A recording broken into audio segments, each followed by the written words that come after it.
Welcome to McPlum, simple solutions served daily. You start by getting the essentials in place.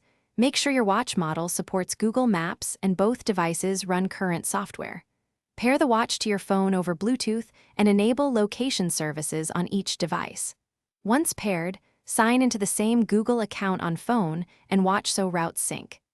Now open Google Maps on your phone and on the Watch app launcher. This creates the communication channel needed to send directions and lets you begin navigation directly from your wrist. Now you initiate a route. Search on your phone or pick a saved place and tap Send to Watch so the route arrives quickly on the wrist.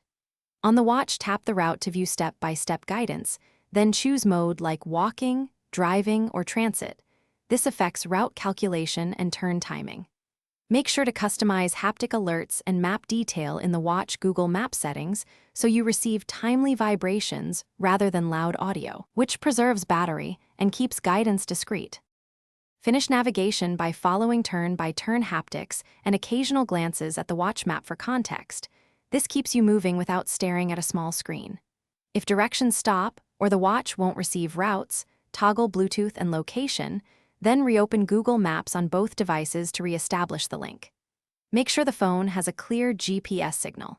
Finally, preserve juice by lowering watch brightness and disabling Always On Display. That helps navigation last longer while keeping the Thanks for watching. Stay juicy and subscribe.